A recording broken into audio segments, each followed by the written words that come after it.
Well, I said I'd be back soon, didn't I?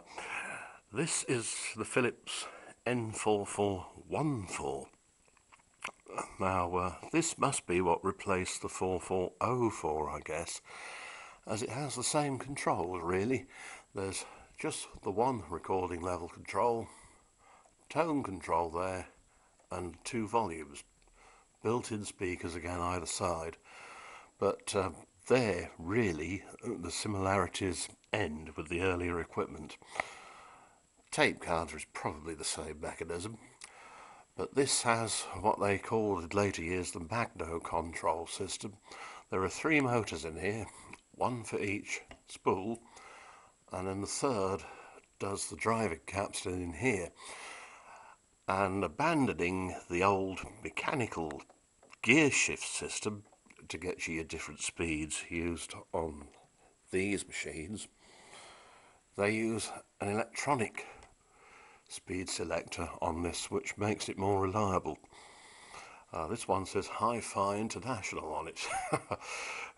Don't really know how they could say that. It only has a tone control, but it does sound rather good, though not quite as warm as the older 4404, it has to be said. But it wasn't such a cow to get going either. It's a solenoid assisted thing, and you'll hear plenty of clonks and clacks when I press the buttons in.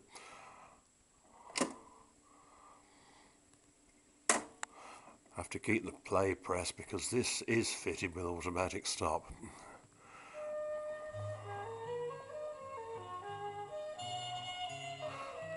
I've got it coming through a pair of old ITT speakers that I've modified.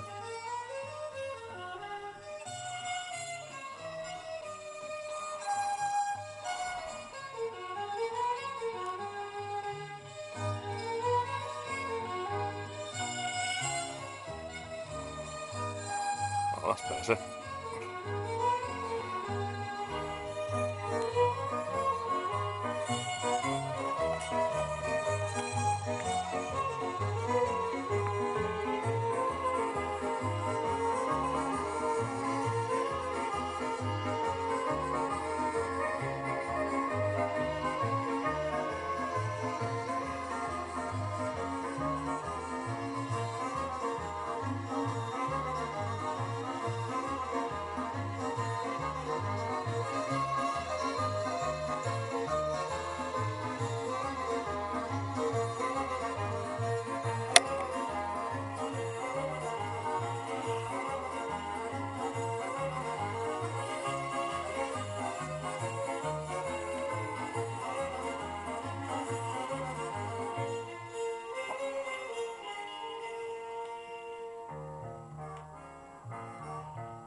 Satisfying clonks and clatters when you press the buttons.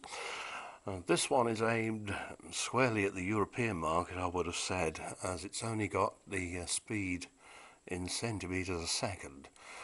So it's 9.5 or 19,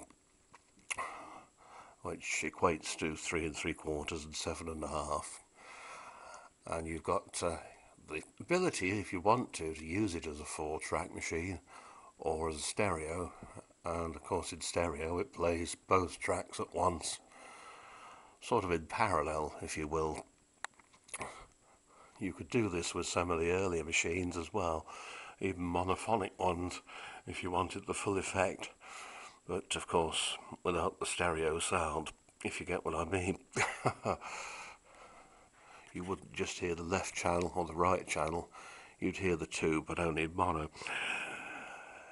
They're much easier to work on, those, than the older mechanism below there. Those are built like a tank, the earlier ones. Everything weighs a ton. I'm afraid that these later ones do still get full of goo.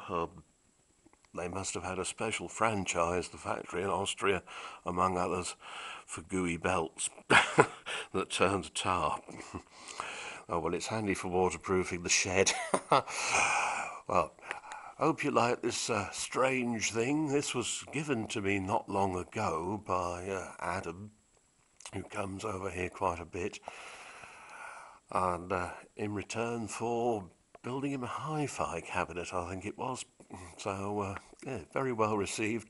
It had been lying around in an old-fashioned dealer's shop for years and years and years, unused, and I think it took me about an hour to get it to go. There was nothing wrong with the amplifier at all, with that side of it. It was just that it needed 3 new belts for the mechanism itself, one for the counter, and the counter needed to be freed off. The playhead is carried over from the old design. Some of these have 3 heads. This has only 2: erase, play and record.